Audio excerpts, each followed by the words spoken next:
اور سن ناظرین پروگرام آج کی بات کے ساتھ میں ہوں امتیاز۔ میرے ملک میں سیاسی بحران اپنے عروج پر ہے۔ آنے والے دنوں میں کیا حالات اور خراب ہوں گے یا ہم بہتری کی طرف جائیں گے؟ سیاسی جماعتوں کے اوپر ایک بڑی ذمہ داری عائد ہوتی ہے کہ وہ اس سیاسی بحران کو ختم کریں۔ جس طرح الیکشن کمیشن نے کہا کہ ڈیلیمیٹیشن نومبر میں ختم ہوگی، یعنی کہ مقرر وقت پہ ہم یعنی کہ نومبر تک ہم جلدی کر لیں گے، اور الیکشن اپنے مقرر وقت پہ نظر ہوتے ہوئے نہیں نظر آ رہے ہیں۔ معیشت انتہائی خرابی کی طرف ہے۔ جس طرح نگراں سیٹ اپ آیا تھا اور یہ کہا جا رہا تھا کہ کچھ نہ کچھ بریک لگے گی، لیکن نگراں حکومت بھی کچھ نہیں کر پا رہی۔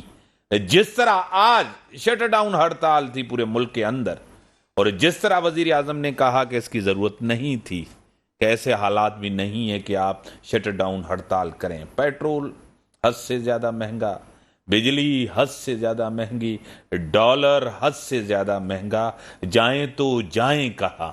انڈسٹری کیسے چلے؟ بجلی کے بل اتنے زیادہ ہیں، گھر کا چولہا کیسے چلے؟ بجلی کے بل اتنے زیادہ ہیں، گیس کے بل اتنے زیادہ ہیں، گیس کی لوڈ شیڈنگ آپ کے سامنے ہے۔ مشکلات حد سے زیادہ بڑھتی جا رہی ہیں۔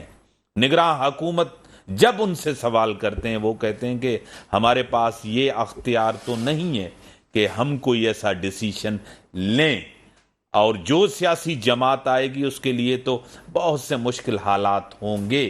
وقت سے پہلے، یعنی کہ جب الیکشن اعلان ہو تو اس سے پہلے احتساب ہونا چاہیے، بعد میں انتخابات ہو تو ملک کے لیے بہتر ہو۔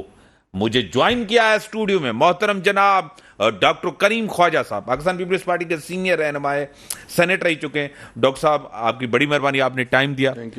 بریک کا ٹائم ہو گیا ہے، بریک کے بعد آتے ہیں، ڈسکشنز کو آگے بڑھاتے ہیں۔ ویلکم بیک ناظرین جی، مجھے اسٹوڈیو میں جوائن کیا ہے سینئر رہنما، سینئر سیاستدان ڈاکٹر کریم خواجہ صاحب، پاکستان پیپلز پارٹی سے ان کا تعلق ہے۔ سر میں آپ کو ویلکم کرتا ہوں۔ مجھے ٹیلی فون لائن پہ جوائن کیا ہے معروف کاروباری شخصیت ہیں، لوکل گورنمنٹ کے ہاؤسنگ اینڈ ٹاؤن پلاننگ کے نگراں وزیر ہیں، محترم جناب مبین جمانی صاحب میرے ساتھ ہیں۔ میں آپ کو ویلکم کرتا ہوں اپنے شو میں سر۔ تھینک یو سر، بڑی مہربانی، اللہ آپ کو خوش رکھے۔ ویلکم۔ ڈاکٹر صاحب، ملک میں معاشی سیاسی بحران، اس کا حل کیا ہے ڈاکٹر صاحب؟ دیکھیں، معاشی اور اکنامیکل بحران جو ہے ابھی کا نہیں ہے، یہ سالوں سال کا ہے بیگیج، 72 سال کا بیگیج ہے جو کہ پاکستان پر ہیں، اور اس کو جو ہے نیچرلی وقت کے ساتھ اور بہت سے جو چیزیں مبین صاحب میں آتا ہوں، ایک سیکنڈ میں صرف ڈاکٹر صاحب سے پوائنٹ آف لے لوں، پھر آپ کی طرف آتا ہوں۔ اس کے بعد جو ہے جو مل کر جو ہے جو اس کا حل کرنا پڑے گا۔ نیچرلی یہ کام پارلیمنٹ کا ہے، الیکشن ایکسپیکٹڈ ہیں جنوری میں یا نومبر میں یا دسمبر میں، جو بھی الیکشن کمیشن ڈیٹ دے گی۔ اس کے بعد جو الیکٹڈ گورنمنٹ آئے گی اس کو چاہیے کہ وہ سب اسٹیک ہولڈر اس کو بٹھا کر یہ مسئلے حل کریں۔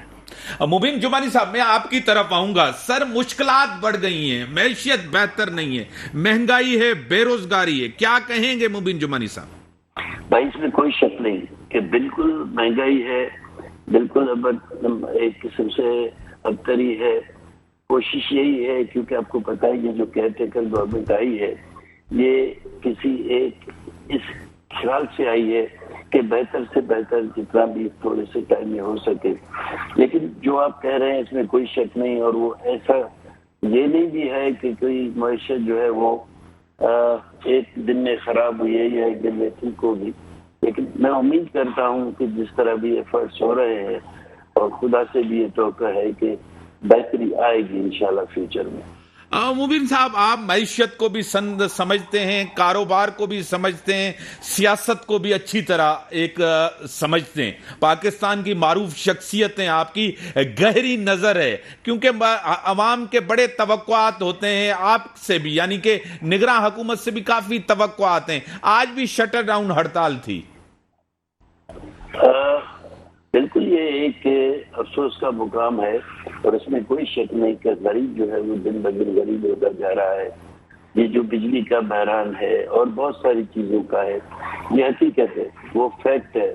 لیکن کوشش یہ ہے کہ حکومت کے پاس بھی ایک محدود ذرائع ہوتے ہیں، اسی میں رہتے ہوئے میرا خیال ہے کہ اگر جس طرح یہ کیئر ٹیکر گورنمنٹ آئی ہے، ایفرٹس ہو رہے ہیں، امید ہے کہ اللہ کرے گا کہ معیشت بہتر ہوگی کسی غریب کے لیے، کیونکہ یہ 100% ہے کہ بہت مشکل ہو گیا ہے غریبوں کا رہنا، گزارا کرنا. لیکن خدا سے امید ہے کہ یہ جو گورنمنٹ آئی ہے کیئر ٹیکر، کیونکہ اس میں آپ نے دیکھا ہوگا تقریباً کوئی بھی ایسا سیاسی ان کی کوئی ایجنڈا نہیں ہے، نہ کوئی ایسے سیاسی منسٹر ہیں، تو کوشش یہی ہوگی، امید ہے کہ اس کو ختم تو ممکن نہیں ہے لیکن اس کو جتنا کور کر سکے امید ہے ہو جائے گی.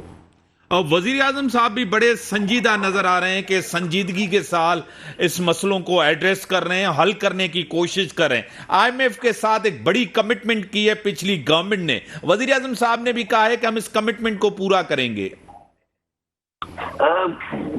ڈیفینیٹلی دیکھیں جی، ان کی ذمہ داری ہے اور انہوں نے یہ ذمہ داری لی ہے، اس میں اتنا ویژن ہے کہ وہ اس کو اپنے محدود ٹائم میں محدود ریسورسز سے بہتر کرنے کی کوشش کر رہے ہیں. پچھلے دنوں میں پرائم منسٹر صاحب یہاں آئے تھے، جو کیبنٹ میں بھی ملے، اور جتنے بھی کراچی کے بڑے بڑے انڈسٹریلسٹ اور بزنس مین تھے ان سے 1-to-1 کی ملاقات ہوئی. بہت سارے سجیشنز بزنس مین نے دیے، بہت ساری سجیشنز پرائم منسٹر صاحب کی طرف سے آئے. آئی ہوپ کہ اگر اسی طرح کوآرڈینیشن سے کام ہو تو بہتری کی طرف ہو سکتا ہے. سر آپ ٹیلی فون لائن پہ ہی رہے ہیں. مبین صاحب، ڈاکٹر صاحب مبین صاحب بڑی زبردست بات کر رہے ہیں کہ ہمیں پر امید ہونا چاہیے، حالات بہتر ہوں گے، ہم بہتری کی طرف جائیں گے. ڈاکٹر صاحب پر امید تو بالکل ہونا چاہیے، اور نا امیدی تو گناہ ہے. باقی یہ کہ یہ جو مسائل ہیں، یہ میرے خیال سے بہت سی چیزیں ہم ٹیلی ویژن پہ بات نہیں کر سکتے ہیں. بہت سی چیزیں بیگیج ہے جو 75 سال کا ہے، 72 سال کا ہے. بہت سی چیزیں ہم چاہتے ہوئے بھی نہیں کر سکتے ہیں. تو ابھی یہ الیکٹڈ گورنمنٹ پہ چھوڑ دیں، وہی آ کر مسئلے حل کریں گے. کیئر ٹیکر کا اتنا مینڈیٹ بھی نہیں ہے، کیونکہ انٹرنیشنل ادارے ان کو oblige بھی نہیں کریں گے. اور پرائم منسٹر نے اس دن جو ہے باتیں جو کی ہے وہ غیر حقیقی قسم کی باتیں کی ہے. اس نے عوام کے دکھ درد کا ایسا لگتا ہے کہ اس کو احساس نہیں ہے. اور باقی یہ کہ جو ان کا مینڈیٹ ہے وہ اپنے مینڈیٹ میں رہیں، اور الیکشن کمیشن کو چاہیے کہ ڈیٹ دیں، الیکشن ہو، جو نئی اسمبلی جو بھی آئے گی، کیونکہ یورپ، امریکہ اور بین الاقوامی ادارے، ورلڈ بینک ہو یا IMF ہو، وہ نان الیکٹڈ گورنمنٹس کو oblige نہیں کرتے. تو میرے خیال سے ہماری بہتری اس میں ہے کہ الیکشن جلد سے جلد ہو. مبین صاحب آپ کی طرف آؤں گا. آپ پچھلی گورنمنٹ کی پالیسی کو کنٹینیو کر رہے ہیں، آپ کو ایک لمیٹڈ ٹائم ہے، آپ یعنی کہ الیکشن کرانا تو الیکشن کمیشن کا کام ہے، اس کو آپ فیسیلیٹیٹ کریں گے کہ بہتر الیکشن ہو اور پھر ایک الیکٹڈ گورنمنٹ آئے وہ فیصلے کرے. کیا کہیں گے مبین صاحب؟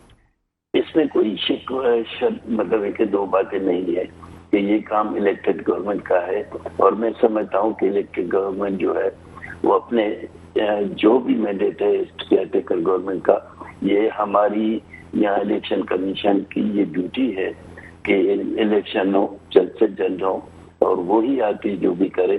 لیکن اس کا مطلب یہ نہیں ہے کہ اگر 1 مہینہ ہے یا 4 مہینہ ہے یا 3 مہینہ ہے ہم بالکل ہاتھ پہ ہاتھ رکھ کے بیٹھ جائیں. اس لیے جو بھی ہے ایفرٹس جو بھی ہیں کیئر ٹیکر کو بھی کرنے چاہیے، اور یہ نہ ہو کہ کیئر ٹیکر جو پچھلے مسائل ہیں ان کو اتنا بڑھا کے جائے کہ آنے والوں کے لیے اس کو سنبھالنا مشکل ہو جائے. مجھے امید ہے کہ کسی طرح بھی آنے والی حکومت کو یہ کیئر ٹیکر ایسا روڈ میپ دے گی کہ جو میں سمجھتا ہوں کہ مسائل حل ہونے کی طرف گامزن ہو جائیں گے. بڑی مہربانی مبین صاحب، آپ نے ٹائم دیا. مبین جمانی صاحب لوکل گورنمنٹ کے منسٹر، بڑی اہم وزارت ان کے پاس ہے، معاشی طور پہ بڑے معروف شخصیت ہیں. آپ کی بڑی مہربانی، آپ نے ٹائم دیا. ڈاکٹر صاحب، الیکشن کمیشن نے کہا ہے کہ نومبر کے اندر یعنی کہ نومبر تک ہم ڈی لمیٹیشن کروا دیں گے. تو نومبر تک یعنی کہ انہوں نے کہا ہے، کیا غیر سے یقینی کی صورتحال اب تو ختم ہونی چاہیے ڈاکٹر صاحب؟ دیکھیں، ابھی ایک کیس سپریم کورٹ میں بھی چل رہا ہے اور شاید چیف جسٹس صاحب جو ہیں اس کا شاید 15-16 کو یا سپٹمبر میں وہ ریٹائر بھی ہو رہے ہیں. اب وہ ایک کیس وہاں لگا پڑا ہے جو بار کونسل کا بھی ہے. پیپلز پارٹی نے بھی کہا ہے کہ ہو سکتا ہے ہم فریق بنے. تو اب یہ کام جو ہے، جو مراد علی شاہ صاحب نے جو فرمایا ہے کہ انہوں نے کہا تھا کہ بھائی ڈی لمیٹیشن نہیں ہوگی بس سینسس کے حوالے سے. تو ابھی یہ کنٹروورشلی چیزیں آ گئی ہیں اور کچھ قوتیں ایسی ہیں جو چاہتی نہیں کہ الیکشن ہو، اور وہ اگر اس طرح وہ قوتیں چاہتی ہیں تو پھر تو پاکستان کا ڈیزاسٹر ہو جائے گا. اور خطے کے حالات بھی کوئی اچھے نہیں ہیں، خاص طور پہ افغانستان میں جو کچھ ہو رہا ہے، یوکرین وار، اور انڈیا کے بھی الیکشن اوپر ہیں 24 میں. انڈیا میں بھی اس وقت سپریم کورٹ میں 370 جو اس پر اس کے حوالے سے بھی کیس چل رہا ہے. تو اس کے بھی اثرات آنے ہیں اس سارے خطے کے حالات کے حساب سے. تو میرا خیال ہے کہ الیکشن کمیشن کو چاہیے کہ ڈیٹ جلدی دے دے اور الیکشن کرائیں، جان چھڑائیں. اور یہ جو ایکسپیریمنٹس ہو رہے ہیں کہ 72 سال سے ہوتے ہیں کہ اگر الف آئے گا تو یہ اوپر نیچے ہو جائے گا. زیاد نے بھی ایکسپیریمنٹ کیا تھا اور وہ ٹوٹل فیل ہوا. یہ جو آیا تھا پرویز مشرف، یہ ماڈریشن اور پتہ نہیں کیا باتیں کر رہا تھا، تباہی دے کر گیا. بھاجپا نے جو تباہی کی وہ ساری دنیا نے دیکھا. تو جو غیر الیکٹڈ قوتیں ہیں جو کہ ماتحت ہیں پارلیمنٹ کے، ماتحت ہیں سول گورنمنٹ کے، ان کا کام نہیں ہے. الیکشن ہونے چاہیے، پاکستان کی بہتری اس میں ہے. ڈاکٹر صاحب، کون نہیں چاہ رہا الیکشن؟ یعنی کہ وہ سیاسی جماعتیں بھی جو آمریت کے ساتھ رہیں، جو آپ کے ساتھ رہیں، وہ بھی یہ چاہ رہی ہیں کہ الیکشن نہیں ہو. امتیاز پاکستان کی تاریخ میں جو پہلے الیکشن ہوئے تھے پاکستان بننے کے بعد، بنگال میں ہوئے، جگتو فرنٹ جیت کر آئی اور مسلم لیگ کی شکست ہوئی. جگتو فرنٹ کو انہوں نے جو ہے بنگال میں 1 مہینہ یا 2 مہینہ حکومت کرنے دی، اس کو توڑ دیا وہ گورنمنٹ کو، الیکٹڈ گورنمنٹ کو. آخر میں کیا ہوا؟ یہ جو روش جو رہی ہے ہمارے پاس، جو جیت کر آتا ہے. بنگال میں شیخ مجیب جیت کر آیا 71 میں، مینڈیٹ نہیں مانا گیا، نقصان ہوا. آپ کو میں بتاؤں، ریسنٹ پاس میں شہید بھٹو کے خلاف PNA بنا، پاکستان نیشنل الائنس، جس کے بنیاد پر نظام مصطفیٰ اور جس کے بنیاد پر امریکن ڈالر اور اخوان دہشت گردی جو جہاد تو سو کالڈ تھا، یہ تو تباہی بربادی تھی سارے خطے کی. اس میں جن پارٹیز نے بھٹو صاحب کے خلاف گئے اور جو PNA بنا تھا، وہ آخر میں جو 88 میں الیکشن ہوئے وہ نست و نابود ہو گئے پولیٹیکلی. تو ہمیں یہ ایکسپیرینس ہے ایز اے سیاسی ورکر، میں سمجھتا ہوں کہ قوتیں ایسی ہیں، پنجاب اور KP میں ایسی پولیٹیکل پارٹیز بھی ہیں جو کہ خوف ہے کہ اگر الیکشن ہوں گے تو ہم ہار جائیں گے، اور وہ بھی ان کی نیتیں بھی ایسی لگ رہی ہیں کہ الیکشن نہیں ہو، دیر سے ہوں. اور کچھ ایسی قوتیں بھی ہیں جو کہ ہمیشہ چاہتی ہیں کہ الیکشن نہیں ہو. مگر یہ جو فائنینشیل کرائسس ہیں، آپ بتائیں کہ سوویت یونین جو ہے فائنینشیل کرائسس کی وجہ سے تہس نہس ہوا نا 89 میں. پاکستان کا بھی فائنینشیل کرائسس بڑا خطرناک ہے، اور اس کو جو ہے الیکٹڈ پارلیمنٹ، الیکٹڈ گورنمنٹ ہی اس کرائسس سے نکال سکتی ہے. صحیح. مسئلہ یہ کہ اس خطے میں کوئی بڑی دہشت گردی یا جو ہے داعش اور ٹی ٹی پی اور امریکہ اور چائنا اور روس اس طرح یورو ایشیا میں، سینٹرل ایشیا میں، افغانستان میں، ہمارے خطے میں ایسی چیزیں ہو جائیں تو پھر تو چلو جس طرح 9/11 کا مسئلہ بن گیا اور پیسے آنا شروع ہو گئے اور 10 سال وقت گزر گیا، یا ضیاء نے جب بھٹو شہید کو اتارا تو پھر یہ جو افغانستان میں جو کچھ ہوا امریکہ کی ڈاکٹر صاحب آپ کی باتوں سے میں ایگری کرتا ہوں، اور ڈاکٹر صاحب حل تو جمہوریت میں ہے، پارلیمنٹ میں، اس میں کوئی شک نہیں. آپ سب سیاسی جتنی بھی ایکسپیرینس سیاسی جماعتیں دی وہ بار بار اقتدار کو دیکھ چکی ہیں، کر چکی ہیں، لیکن عوام کو ریلیف نہیں مل رہا، ریاست کی کوئی بہتری نہیں ہو رہی، پبلک کو کوئی ریلیف نہیں ملا. کیا کہیں گے؟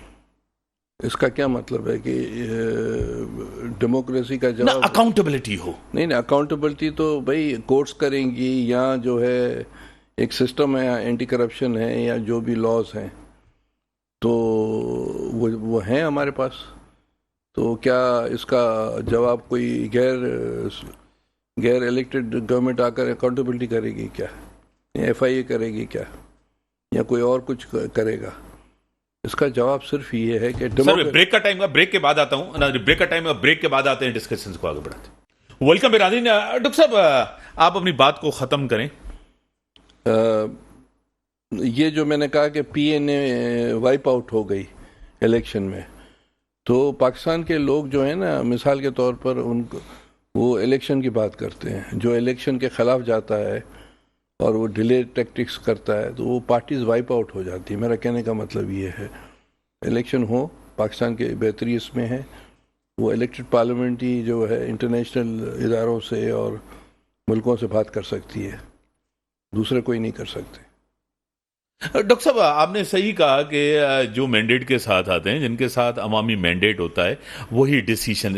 عوامی مینڈیٹ تو لاسٹ گورنمنٹ کو بھی تھا، انہوں نے تو کوئی ایسے فیصلے نہیں دیکھیں یہ آرگیومنٹس جو ہے وہ جو ہے ملٹری اسٹیبلشمنٹ کے ٹاؤٹ کے ہیں یہ آرگیومنٹس، ٹھیک ہے، اور اس آرگیومنٹس میں کوئی وزن نہیں ہے. ڈیموکریسی اگر خراب ہے اس کا جواب ڈیموکریسی ہے، ماشاء اللہ یہاں جنرلز یا ججز نہیں ہیں، ٹھیک ہے. تو ساری دنیا میں یہی سسٹم ہوتا ہے. تو آپ یہ آرگومنٹس دے کر کیا یہاں معاشلہ امپوز کرنا چاہتے ہیں کیا؟ ٹھیک ہے. مجھے ٹیلی لائن پہ جوائن کیا ہے AQ خلیل صاحب، معاشی ماہر ہیں، ایکسپرٹ ہیں، بزنس مین ہیں. AQ صاحب میں آپ کو ویلکم کرتا ہوں اپنے شو میں. جی شکریہ، تھینک یو. سر جس طرح آج شٹر ڈاؤن ہڑتال تھی، جس طرح مہنگائی ہے، بے روزگاری ہے، ڈالر، پیٹرولیم پرائسز حد سے زیادہ بڑھتی جا رہی، کیا دیکھ رہے ہیں ڈائریکشن اپنی، کس طرف ہم جا رہے ہیں؟ میر صاحب بات یہ ہے کہ this is not something new. صحیح. ہم لوگ جو ہیں جب مصیبت سر پہ آ جاتی ہے نا اس وقت جاگتے ہیں. اس سے پہلے ہم کو نہ پتا ہوتا ہے کہ آنے والا کیا ہے اور اس کی بربادی کہاں آنے والی ہے. دیکھیں 2000 جو ہمارا 19 سے جو IMF کا جو معاہدہ چل رہا ہے، جو آج تک چل ہی رہا ہے، اس میں اگر آپ اس کی کنڈیشنز دیکھیں تو آپ کے جو مالی نظام کو انہوں نے صحیح کرنے کے لیے جو شرائط آپ پہ عائد کی تھی، اس کے کئی ایڈوانٹیج اور کئی ڈس ایڈوانٹیجز ہیں. صحیح. ڈس ایڈوانٹیجز کا یہ ہے کہ وہ معاہدے کے نتیجے میں جو آپ نے ان کے ساتھ طے کیا تھا، آپ آج مجبور ہیں کہ پیٹرولیم کی جو پرائسز ہیں اس پہ آپ کو لیوی بڑھانی ہے. انٹرنیشنل مارکیٹ میں اگر پرائس بڑھ رہی ہے تو آپ کو اس کو بھی ایڈجسٹ کرنا ہے. ابھی آپ یہ دیکھیں کہ جولائی میں ایک سابق جو وزیر اعظم تھے انہوں نے ایک بہت زبردست اعلان کیا تھا کہ میں ڈیزل پہ 40 روپے 54 پیسے کم کر رہا ہوں اور پیٹرول پہ میں 18 روپے اور اتنے پیسے کم کر رہا ہوں، 50 پیسے کم کر رہا ہوں. اگر آپ دیکھیں تو یہ جو اعلان ہوا تھا اس وقت انٹرنیشنل مارکیٹ میں پرائس جو تھی آئل کی وہ گر رہی تھی. صحیح. اور لوگوں نے یہ کہا کہ جی اس کے اوپر آپ جو ہے اس کا بینیفٹ جو ہے عوام کو دیں. لیکن آپ یہ دیکھیں کہ ایک 1.5-2 مہینے کے بعد کیا ہوا. وہ جو 40 روپے آپ کو بینیفٹ ملا تھا، پرائس کی جو انٹرنیشنل مارکیٹ میں کمی ہوئی تھی، وہ انہوں نے 2 دفعہ میں آپ سے پورا لے لیا. ایک دفعہ 20 روپے، ایک دفعہ 18 روپے، اور یہ بڑھا کے انہوں نے وہاں کر دیا. سیم جو ہے پیٹرول پہ کر دیا. اب بات یہ ہے کہ وہ تو اس وقت آپ کو پیٹرول سستا مل رہا تھا تو آپ نے اس کو سستا کر دیا، لیکن آپ کا جو ایگریمنٹ تھا وہ یہ تھا کہ آپ 60 روپے کی جو لیوی ہے وہ پوری پوری نافذ کریں گے. تو ایک تو انٹرنیشنل مارکیٹ میں جو فرق آیا پرائسز کا وہ واپس ایڈ آن ہوا، پھر جو آپ نے لیوی جو 60 روپے کی وہ ایڈ آن ہوئی. اور میں تو یہ کرتا ہوں کہ اگر میرا اپنا انالائز یہ ہے کہ اگر وہ اس وقت 40 روپے ڈیزل پہ کم نہ کرتے تو آج جو بھی پرائس ہے 330 یا 310 311 واٹ ایور، اس میں وہ 40 روپے بھی جمع کر لیں آپ. صحیح. یہ پرائس جو تھی وہ 65-70 ہونی تھی. لیکن آپ اس چیز کو اندازہ کریں کہ اس کے باوجود ہم آج بھی کیا کر رہے ہیں کہ جو سیٹ پہ بیٹھا ہے نا اس کو برا بھلا کہتے ہیں. ہم نہ اسٹڈی کرتے نہ ہم یہ دیکھتے کہ جی اس کے ریپرکیشنز کیا ہیں. اگر آپ کو یاد ہو تو یہ ایک ٹیکس لگا تھا کمرشلز پہ، ٹھیک ہے، شاپ کیپر پہ، ریٹیلرز پہ. اس وقت سب نے شور شرابہ کیا کہ جی یہ ٹیکس کا ایک نظام جو پیچھے بل کے دیا ہوا ہے یہ ہم تو آج تک دیکھا ہی نہیں، سمجھ میں نہیں آیا، فلانا نہیں ہوا، یہ نہیں ہوا. اب اس کے بعد یہ ہوا کہ یار اس کو بیٹھ کے سمجھتے ہیں، گورنمنٹ نے بھی کم سمجھائیں گے، اور آج تک اس کے پیچھے پھر کوئی نہیں گیا. آج بھی وہ ٹیکس دے رہے ہیں. اب اس میں کیا ہے، مجھے جو ہے وہ سن کے مطلب اتنی حیرت ہوئی ہے. مثال کے طور پہ اگر میں NTN ہولڈر ہوں، میں ٹیکس دیتا ہوں، اگر میں ایسی پراپرٹی میں کام کروں جہاں وہ میری اون پراپرٹی ہو تو ڈاکومنٹس میرے پاس ہوں گے. اور اگر میں کرائے کی دکان لیتا ہوں، کرائے کی جگہ پہ کوئی دفتر لیتا ہوں، اس کے ڈاکومنٹ تو میرے پاس نہیں ہوں گے نا. اب KE جو ہے یا جو بھی ڈسکوز ہیں وہ یہ کہتی ہیں کہ جی پہلے پراپرٹی کے وہ لاؤ، انکم ٹیکس کا فلانا ثبوت لاؤ، تو ہم آپ کو پھر آپ کا انکم ٹیکس اس میں سے ہٹا دیں گے. میرا کہنا یہ تھا، میں نے اس وقت گورنمنٹ کو یہ بات کہی تھی کہ آپ NTN ہولڈر کو پکڑو نا بھائی، آپ جگہ کے چیزوں کو کیوں پکڑ رہے ہو؟ اگر میں مثال کے طور پہ 10 سال میں 4 جگہ یا 5 جگہ میں نے تبدیل کی ہیں، باوجود میرا NTN تو وہ ایک ہی ہے نا، میں یہاں بیٹھ کے کام کروں یا وہاں بیٹھ کے کروں یا وہاں بیٹھ کے کروں. تو اس میں اس قسم کی انہوں نے رکاوٹیں پیدا کی ہوئی ہیں جس سے لوگ ٹیکسیشن کے نظام کی طرف نہیں جاتے. اور آج بھی جو ہماری اس وقت اکانومی کے جو حالات ہیں اس میں ان کو مجھے افسوس کے ساتھ کہنا پڑتا ہے کہ نہ اسٹیٹ بینک، نہ FBR، نہ کوئی سنجیدگی نہیں ہے. اور سنجیدگی شاید اس لیے نہیں ہے کہ ان کو کہیں فرق نہیں پڑ رہا. ان کی نہ تنخواہوں میں بلکہ تنخواہیں بڑھ گئی، کسی کی 35% بڑھ گئی، کسی کی 100% بڑھ گئی، کسی کا سہولیات مل گئی، کسی کو نئی گاڑیاں مل گئی، کسی کو سفر کی اجازتیں مل رہی ہیں. تو وہ ان کو اثر پڑے گا ہی نہیں، تو وہ کہاں اس اکانومی کی اور اس کی بات آپ کے ساتھ کریں گے. المیہ یہ ہے کہ اب وزیر اعظم صاحب بیچارے بیٹھے ہوئے ہیں، پچھلے ہفتے سے اتوار کو بھی انہوں نے اجلاس کیا. یار ہم کیا ریلیف دے سکتے ہیں بجلی کے بلوں پہ، ہم کیا کر سکتے ہیں ہمیں بتائیں. تو ان کو بھی جو ہے وہ اس قسم کے جواب دے رہے ہیں کہ ان کے جو بیوروکریسی کے جو مفادات ہیں اس پہ کہیں ضرب نہ پڑے. اب جب اگر ضرب نہیں پڑے گی تو وہ آبویسلی آپ کے پاس اتنے پیسے تو گورنمنٹ کے پاس نہیں ہے، آپ کا مالیاتی خسارہ بڑا ٹھیک ٹھاک ہے. آپ کس طریقے سے ایک طبقے کو جو ہے وہ اگر آپ دیکھیں نا، میں آپ کو مثال دیتا ہوں، سینٹ میں جو چیئرمین سینٹ ہیں ان کے لیے جو بل منظور ہوا اس کو پڑھ کے ایسا لگتا ہے کہ پاکستان جو ہے وہاں ایک بادشاہت ہے. ہمارے پاس سونے کے اور تانبے کے اور تیل کے اور یعنی اتنے ذخائر ہیں کہ ہم یہ سب چیزیں افورڈ کر سکتے ہیں. حالانکہ اس کے برعکس ہماری حالت یہ ہے کہ ہم ایک مقروض قوم ہیں. لیکن آپ اس بل کے اس میں یہ دیکھیں کہ جی ان کے ریٹائر ہونے کے بعد بھی ان کو اتنی اسٹاف ملے گا، اتنی بجلی ملے گی، اتنی گاڑی ملے گی، اتنا فلانا. تو بھائی جب آپ حقائق کا سامنا نہیں کرو گے اور پھر IMF آئے گا وہ آپ سے کہے گا جی آپ کی اکانومی کے اندر یہ ساری چیزیں جو ہیں یہ اس کو آپ چیک کریں، تو آپ اس سے کاندھے پہ رکھ کے ساری دنیا کو کہیں گے جی ہم تو نہیں کرنا چاہتے تھے، IMF نے کہہ دیا. تو بھائی IMF کو نظام صحیح کرتا ہے، وہ اس کا ایک طریقہ کار ہے.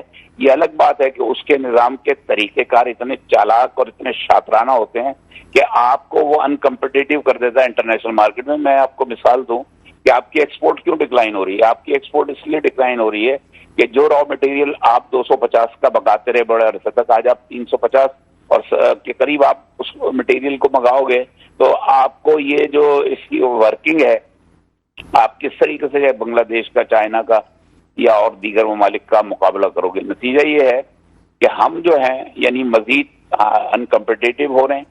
پھر شپنگ لائنز نے جو ہمارے یہاں پر پورٹ کے اوپر مال کلیئر نہیں ہو رہے, شپنگ لائن نے ہمارے یہاں فریٹ بڑھا دیا ہے آنے جانے کا, کیونکہ ان کو انتظار بہت کرنا پڑتا ہے.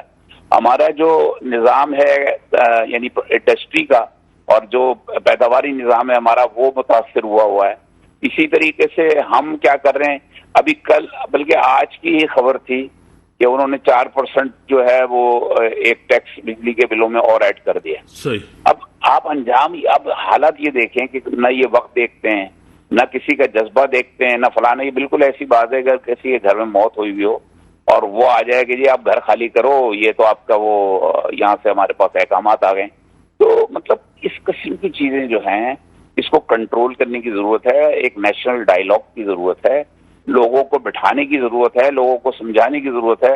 اور خاص طور پہ یہ میں آپ کو بتا دوں اس سے پہلے کہ ہیو اینڈ ہیو ناٹس کا یہ مسئلہ آ جائے, ہمیں اس چیز کو اب سمجھنا ہوگا, ورنہ پھر خدا نہ خواستہ یہ ہوگا کہ کسی کے پاس اگر گاڑی میں وہ جا رہا ہوگا اور سامنے ایسا مجمع ہوگا جنہوں نے 4 دن سے کھانا نہیں کھایا ہوگا, جن کے پاس روزگار نہیں ہوگا, وہ گاڑی والے کو سلامت نہیں رکھے گا. اس لیے بڑا ضروری ہے کہ جو اس وقت ہماری جو معاشی کیفیت ہے اس کو ہم درست کرنے کے لیے کوئی ایسے اقدامات کریں جس سے ملک میں جو ہے وہ لوگوں کو احساس محرومی سے جو ہے ہم محروم ہونے سے بچا لیں. یہ ہے بڑی بات. سر فون پہ ہی رہیں. ڈاکٹر صاحب, جس طرح IQ خلیل صاحب کا نیشنل ڈائیلاگ کی ضرورت ہے, کیا کہیں گے آپ کو؟ بالکل ہونے چاہیے اور ان کی بات بالکل صحیح ہے. مسئلہ یہ ہے کہ ہمارے پاس 72 سال سے جو ساری دنیا میں ایک چیز ہوتی ہے جو کہ ترقی کی راہ جو ہوتی ہے قوموں کی, وہ ہوتی ہے جس کو کہتے ہیں نیشنل بورجوائی, جو کہ ہندوستان میں جب پارٹیشن ہو رہا تھا تو ٹاٹا اور برلا تھے, وہ ایک نیشنل بورجوائی تھے, یا قومی سرمایہ دار جس کو کہتے ہیں, یا قومی بیپاری جس کو کہتے ہیں. اور اسی طرح جو ہندوستان میں کیونکہ جو قومی سرمایہ دار جو ہوتا ہے یا بیپاری ہوتا ہے, وہ چاہتا ہے کہ مارکیٹ مجھے ملے, میں ترقی کروں. اور اس وجہ سے ساری دنیا میں جو ہے ویسٹ میں اور امریکہ میں وہ ڈیموکریسیز بھی اسٹرانگ ہوتی ہے. ہمارے پاس بدقسمتی سے پارٹیشن کے بعد قومی سرمایہ دار یا نیشنل بورجوائی نہیں ہوا. ہمارے پاس ایوب خان کے دور میں یا اس کے بعد یا اس سے پہلے یہاں جو ہے کمپریٹو بورجوائی یا بیپاری پیدا ہوا اکثر بیشتر, اور جس نے مارکیٹس کیا پرواہ نہیں کی کہ بھائی, اور امریتوں کی سپورٹ کی اور جو بھی چیزیں جو ہے ان کے حوالے کر دی. یہ ایک ڈیبیٹ ہے, ایکیڈمک ڈیبیٹ, اور اس میں میں کسی کی دل آزاری نہیں کرتا ہوں. میں بھی تھوڑا بہت سوشل سائنٹسٹ ہوں, سائیکیٹرسٹ ہوں. تو پاکستان میں جو اکثر بیشتر جو ہے جو بیپاری ہیں ہمارے, وہ گرو نہیں ہو رہے ہیں آج کل, کیونکہ ایسے لوگ آ رہے ہیں بیپار میں, یا صنعتوں میں تو کوئی نہیں آ رہا ہے, یا ریئل اسٹیٹ میں وہ لوگ آ رہے ہیں جو کہ اداروں سے ریٹائر ہو کر لوگ آ رہے ہیں, جس کی وجہ سے یہاں نیشنل بورجوائی یا جو گرو آف اکنامی نہیں ہو رہی ہے. اور یہ چیز ڈیبیٹ بھی نہیں ہو پاتی ہے کیونکہ سینسرڈ باتیں ہیں. اب جب تک پاکستان میں وہ جو میں نے جو فنومنا کہا جس کی وجہ سے ساری دنیا نے ترقی کی, وہ نہیں ہو رہا ہے. اور جو آلریڈی یہاں 3 4 پیڑھی سے جو کہ سرمایہ دار ہیں یا بیپاری ہیں, وہ بھی شرنک ہو رہے ہیں. اس کا ریزن میں نے آپ کو بتایا. تو اس حال میں آپ کیا سمجھتے ہیں کہ ہم اس چیز سے گزر جائیں گے, نکل جائیں گے؟ میں مایوسی کی بات نہیں کرتا ہوں, مگر اس کا حل جو ہے میں یہ سمجھتا ہوں, جس طرح گوتم بدھ 14 سال بیٹھا نا پیپل کے درخت کے نیچے, اور پھر اس نے جس کو گیان ہوا, اس نے تعلیم دی. میں تو گوتم بدھ نہیں ہوں, نہیں کو بہت بڑا دانشور ہوں.